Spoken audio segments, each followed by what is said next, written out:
저는 지난 한 2주, 그러니까 주일을 2번을 빠졌죠. 사실은 한 번인데 한 번은 오자마자 며칠 격리가 돼야 돼서 그랬는데요. 3년 만에 미국에 계신 연로하신 부모님을 잘 뵙고 왔습니다. 좋은 시간 보내고 왔고요. 여러분들이 관심 가져주시고 기도해 주셔서 정말 감사드립니다. 저한테 이번 여행이 좀 뜻깊었던 이유는 저의 육신의 부모님뿐만 아니라 저의 영적인 부모, 또 오대원 목사님 부부도 제가 만나 뵀다는 것입니다. 사진을 저희가 같이 찍었는데 이때만 마스크 벗은 겁니다. 예, 미국이고요. 우리 오대원 목사님 부부는 미국인으로서 한국에 선교사로 오신 지 60년이 되는 해가 올해입니다. 그래서 제가 찾아뵀습니다. 사실 우리 오대원 목사님 부부를 제가 10대 때 만났어요. 그러니까 적어도 40년 동안은 제가 우리 목사님이 사역하시는 것을 늘 가까이서 지켜본 격입니다. 이분들을 뵐 때마다 참 도전이 돼요. 여전히 한국을 사랑하세요. 남과 북이 하나라고 얘기하시면서 한국을 진짜 많이 사랑을 하십니다. 사실 저는 이 오대원 목사님 부부를 뵈면 제일 가슴에 남는 인상 중에 하나는 기쁨이에요. 여러분 60년을 한국에 선교사로 와서 계셨는데 왜 어려움이 없었겠습니까? 미국인으로서 한국의 음식, 한국의 문화, 한국의 언어를 배우는 건 쉬운 일이 아닐 겁니다. 우리 선교사님들 다 동의하실 거예요. 또한 미 남장로교 파송 선교사로 계시다가 한국에 특별한 사명이 있어서 선교단체 예수전도단이라는 선교단체를 만드시면서 모든 남장로교의 후원이 다 끊어졌어요. 제가 알아요. 뿐만 아니라 이분들은 당신들의 자녀를 낳지 않고 한국인 3명을 입양을 해서 아주 잘 키우셨습니다. 미국인이라고 목사라고 또 선교사라고 어떤 일부의 한국 사람들은 이분들을 많이 이용해 먹고 사기도 친 걸 제가 압니다. 그런데도 불구하고 이분들은 늘 기쁘시게 사역을 하셨어요. 저는 그게 너무 신기하고 너무 인상에 남습니다. 목사님 막 화내시는 모습을 거의 본 적이 없습니다. 배신을 당해도 충분한 재정이 없어도 속이 상해도 그냥 찬양하면서 기뻐하시는 모습은 제 평생에 정말 잊혀지지 않는 모습입니다. 아마 그분을 아는 분들은 제 이 말에 다 동의하실 겁니다. 우리 2부에 현여 목사님 부부 오시는데 그분들도 아마 다 동의하실 겁니다.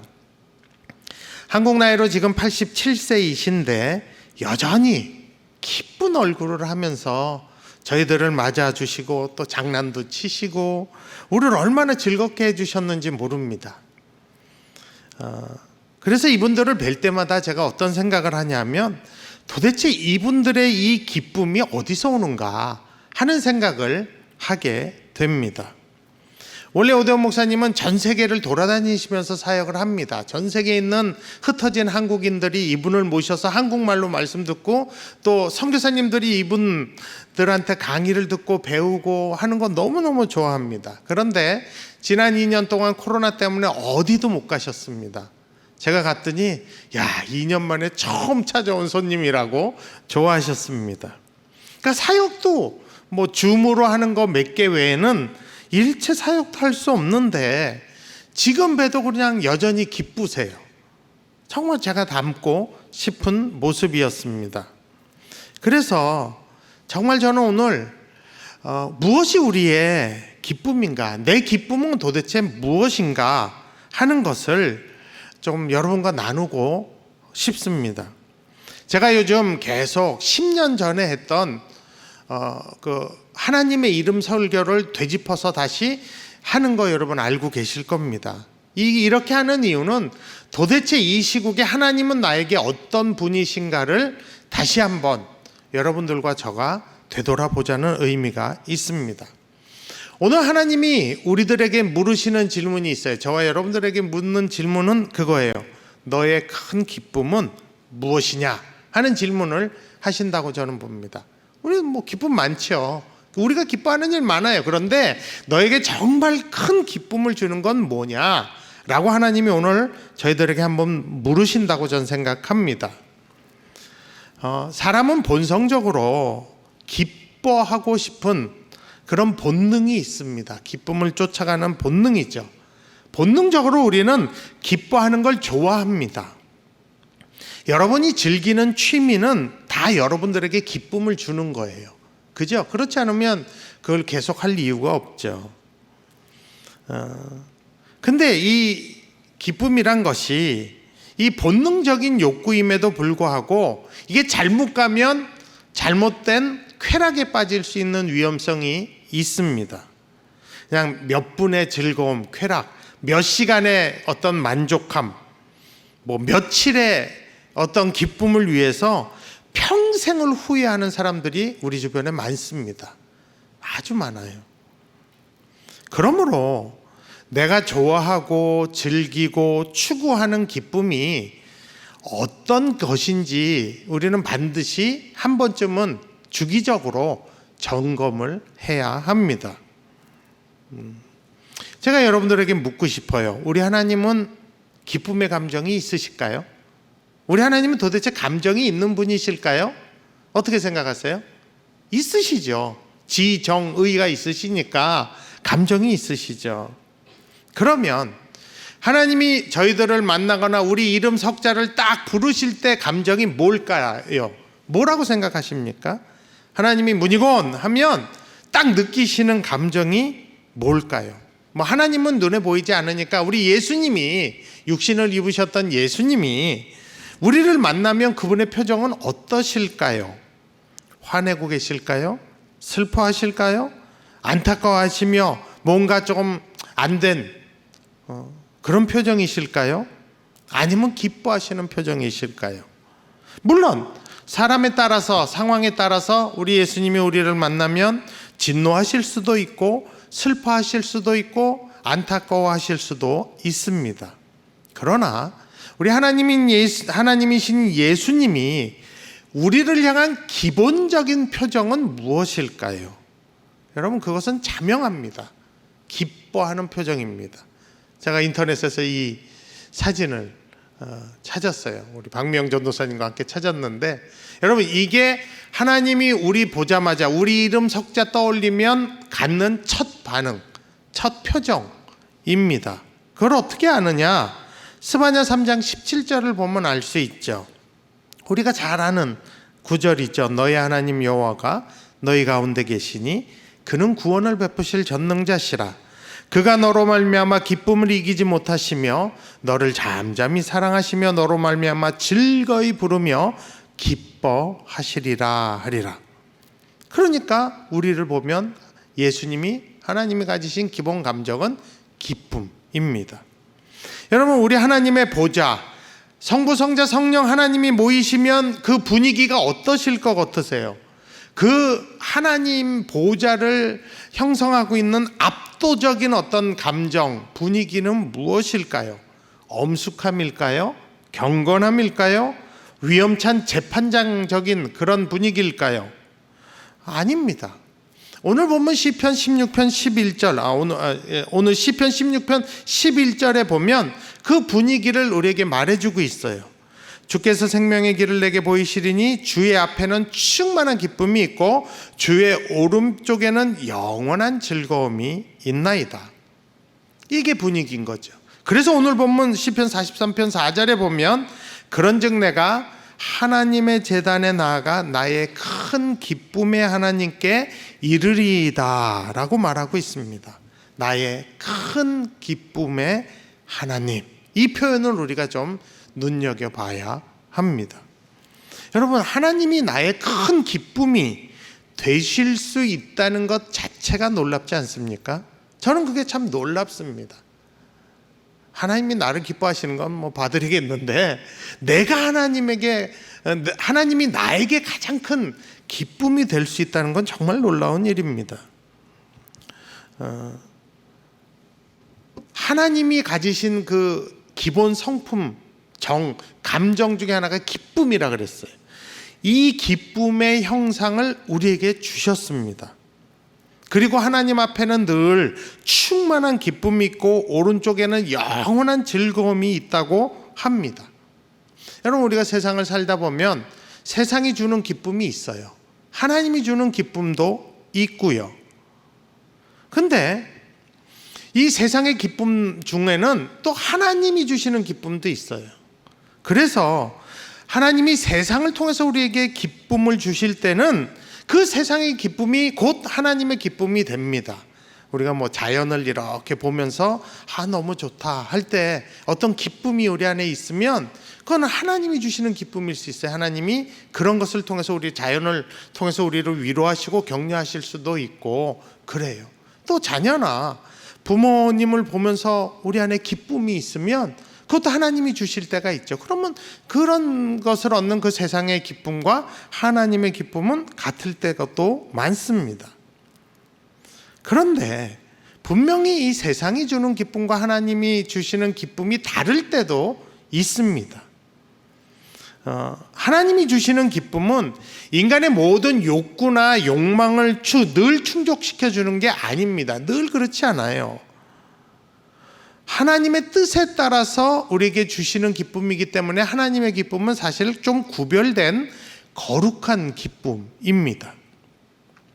세상 사람들은 세상이 주는 가장 큰 기쁨이 뭐냐라고 할 때 소유에서 오는 기쁨이라고 합니다. 돈 잘 벌고 일 대박 나면 제일 기쁘다고 해요.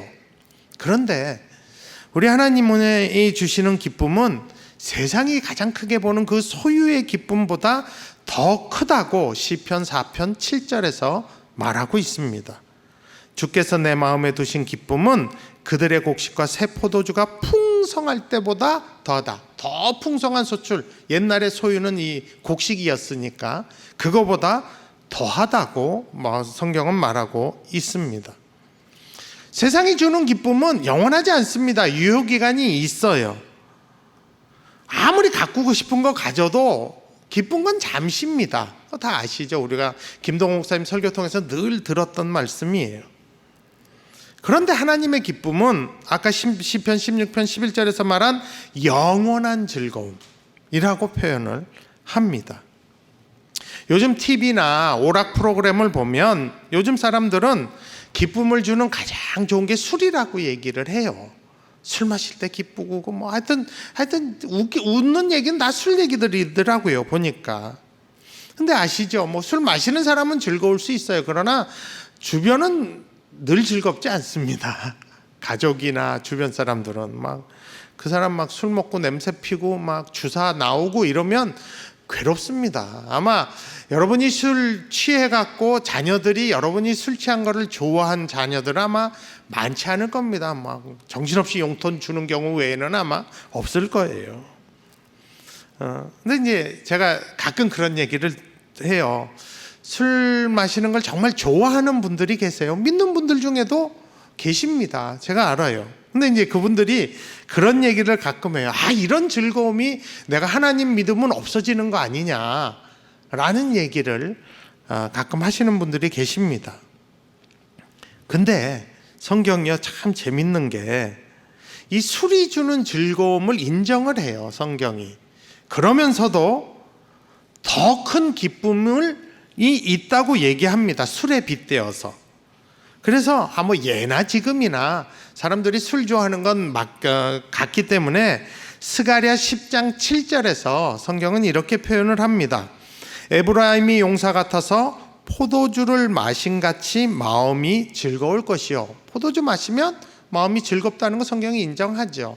근데 그들의 자손은 보고 기뻐하며 여호와로 말미암아 마음에 즐거워하리이다. 그러니까 포도주를 마실 때 그 즐거움을 가진 사람이 있는데 자손들도 여호와로 말미암아 그와 같은 즐거움이 있다는 이야기입니다. 가끔 성도님들 중에 교회 다니면 술 끊어야 되는 거 아니냐 고민하는 분들 계세요. 아니 뭐 성찬식도 있고 뭐 집에서 덕스럽게 한잔 하시는 거 좀 뭐 나쁘다고 생각하지 않습니다. 그런데 이제 거기서 얻는 즐거움보다 최소 더한 즐거움이 하나님께 있다는 얘기는 꼭 해드리고 싶습니다. 말씀하고 있잖아요. 더한 건 나뿐만이 아니라 술 마시는 당사자인 에브라임 용사 같은 사람들뿐만 아니라 그 자손들까지도 주변에도 더 큰 기쁨을 주는, 그러니까 술이 주는 즐거움보다 더 큰 거죠.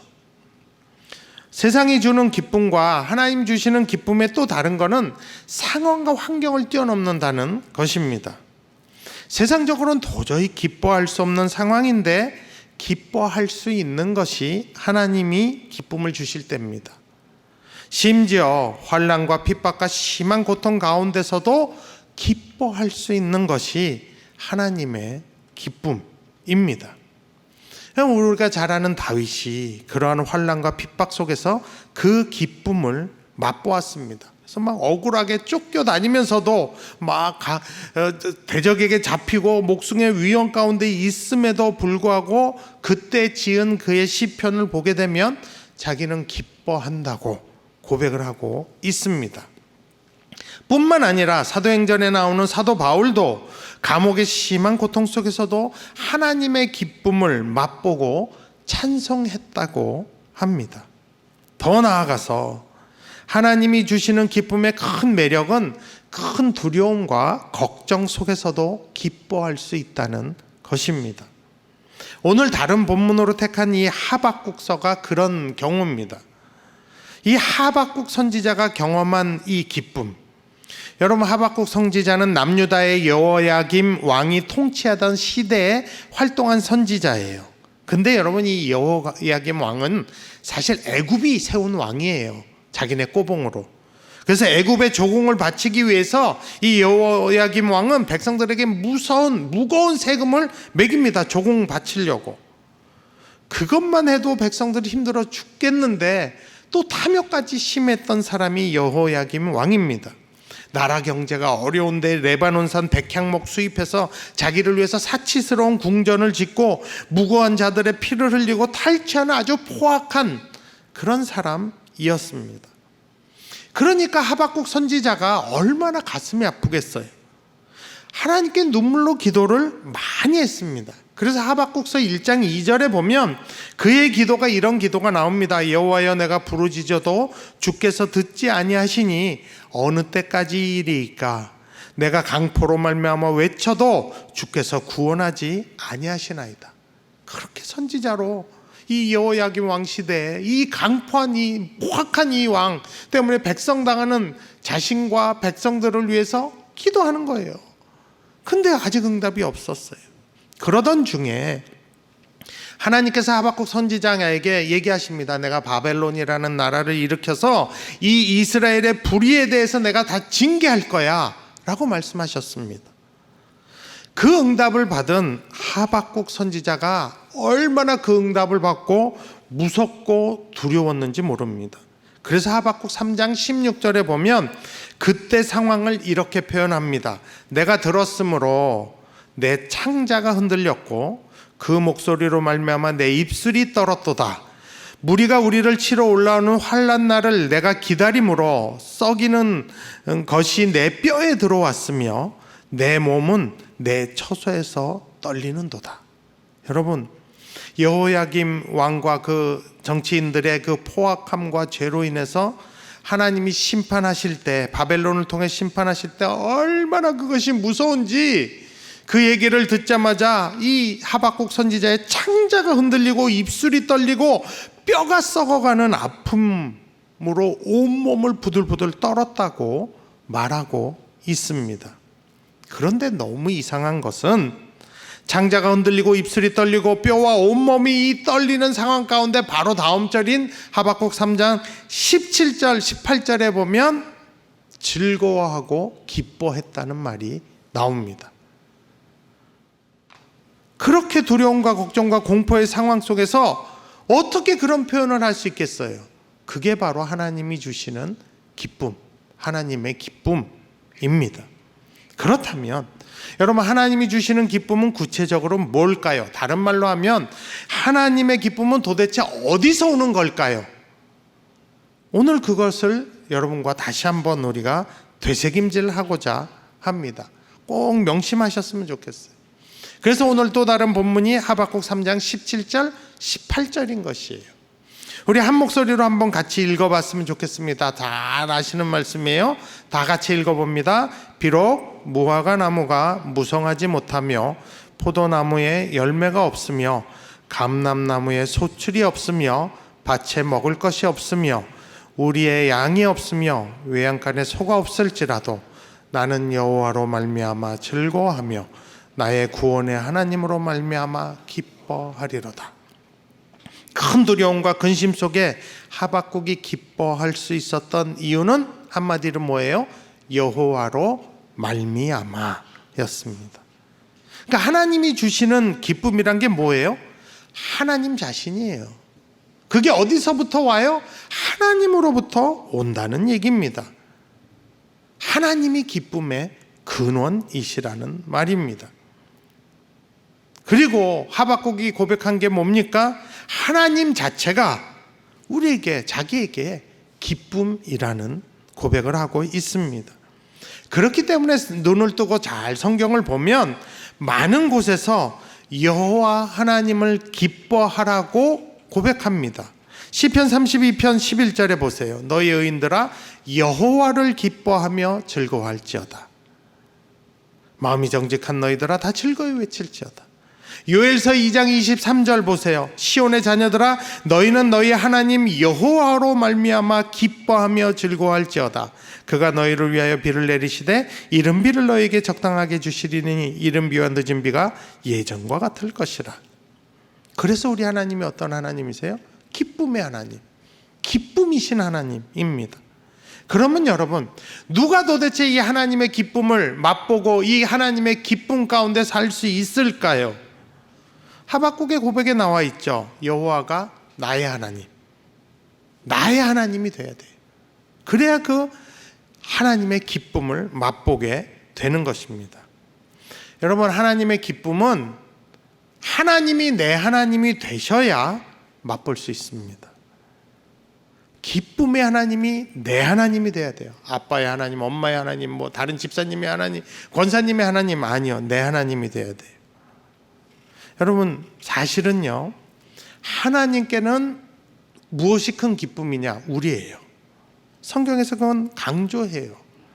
이사야 62장 5절에 보게 되면 마치 청년이 처녀와 결혼한 같이 내 아들들이 너를 취하겠고 신랑이 신부를 기뻐함 같이 내 하나님이 너를 기뻐하시리라. 하나님이 우리를 기뻐하신대요. 신랑이 신부를 기뻐하듯이. 그러면 여러분, 하나님이 먼저 우리를 그렇게 기뻐하셨다면 우리도 하나님을 기뻐하는 게 마땅하지 않겠습니까? 여러분, 사실 조건적으로 따지면 하나님이 더 믿지죠. 믿지는 장사죠. 그럼에도 불구하고 하나님은 그냥 무조건적으로 죽기까지 우리를 기뻐하시는 분이세요. 그러므로 하나님께 우리가 기쁨이듯이 우리도 하나님 자신이 기쁨이 되는 건 마땅한 거예요. 그럼 마땅한 겁니다. 생각을 바꾸셔야 돼요. 절대로 억울하거나 믿지는 장사가 아니에요. 하나님 이러면 손해세요. 아니에요. 손해는 하나님이 더 손해예요. 내가 믿지는 거 아니에요. 그래서 예수 믿어주는 거 아니에요.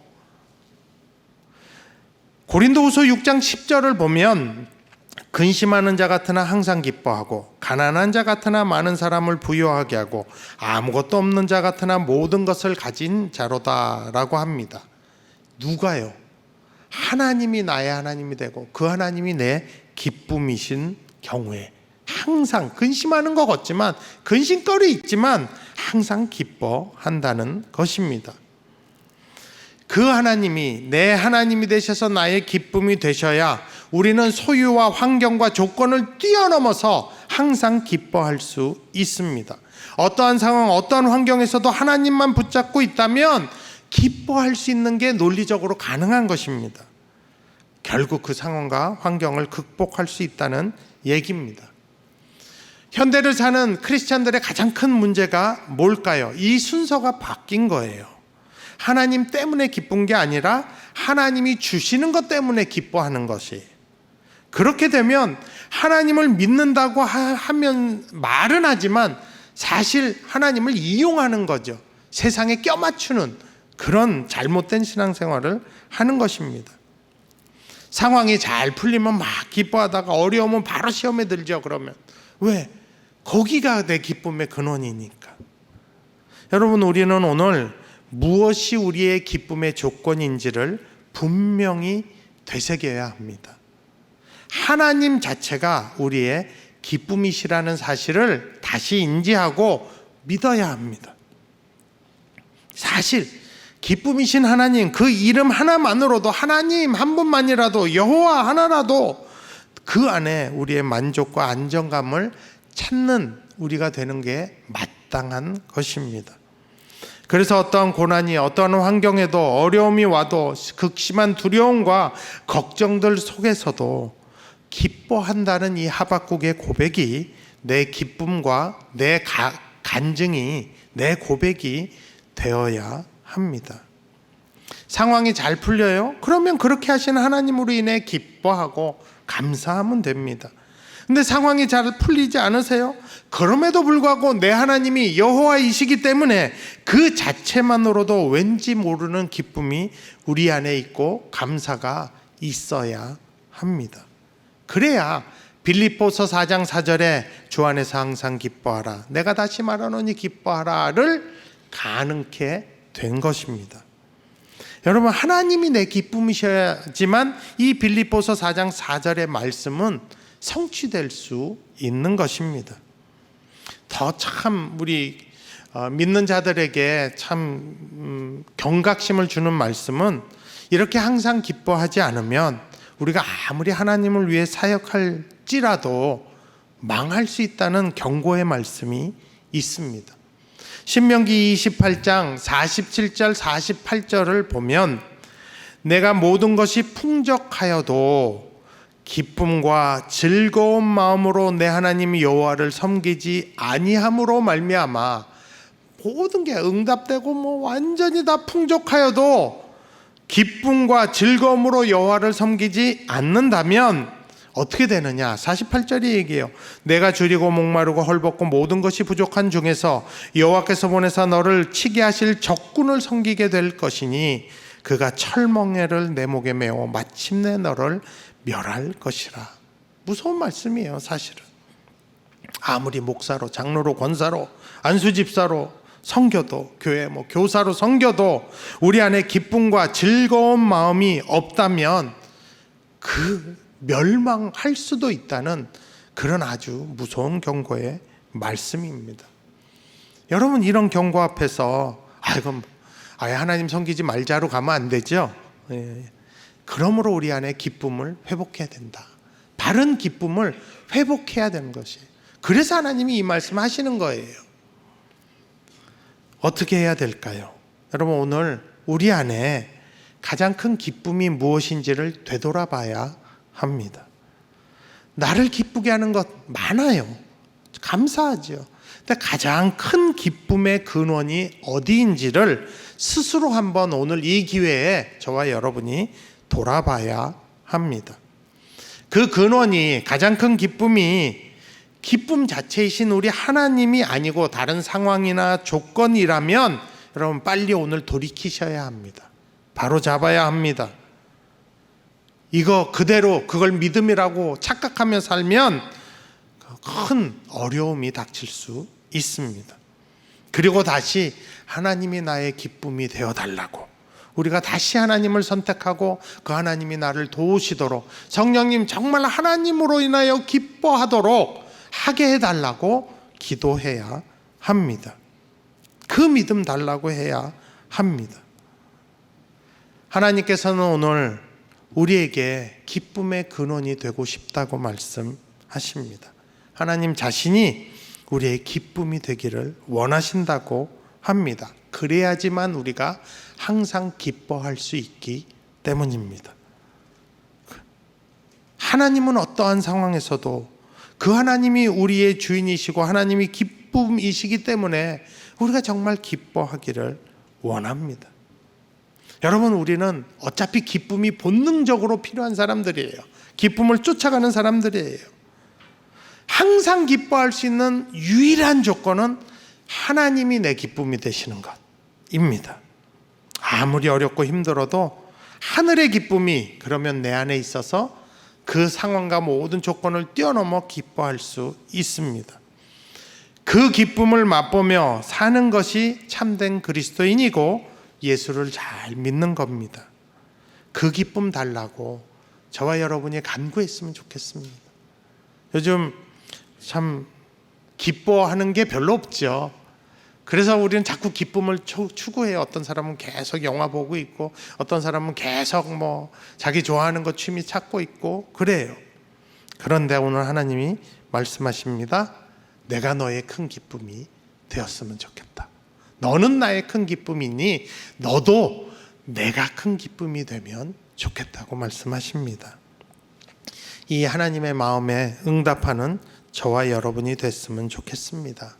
혹시 가능하시다면 우리 매일 아침 시편 90편 14절에 이 기도를 하나님께 드렸으면 좋겠습니다. 우리 같이 한번 읽어볼까요? 아침에 주의 인자하심이 우리를 만족하게 하사 우리를 일생 동안 즐겁고 기쁘게 하소서. 아침마다 이 기도했으면 좋겠습니다. 우리 이 시간에 같이 찬양하실 텐데 박용규 목사님 마지막 날까지 찬양해 달라고 제가 부탁했어요. 떼제 찬양 중에 아주 이 떼제 찬양의 이 공동체의 큰 특징은 단순한 찬양을 계속 반복하는 거예요. 근데 여러분, 이 찬양은 가사가 아주 간단합니다. 내 영혼이 주님을 찬양하며 기뻐합니다. 내 영혼이 주님을 찬양합니다. 이것만 계속하는 거예요. 여러분, 우리가 같이 이 찬양하실 때 정말 이 찬양하면서 주님이 내 기쁨이 되셨으면 좋겠습니다. 요즘 제가 사실 다른 기쁨 많이 찾습니다. 근데 하나님, 오늘 말씀을 보니까 그 기쁨들 중에 가장 큰 기쁨은 하나님이 되시는 게 맞습니다. 내 영혼이 주님을 기뻐합니다. 우리 이 찬양 하시면서 주님 앞에 기도하시겠습니다.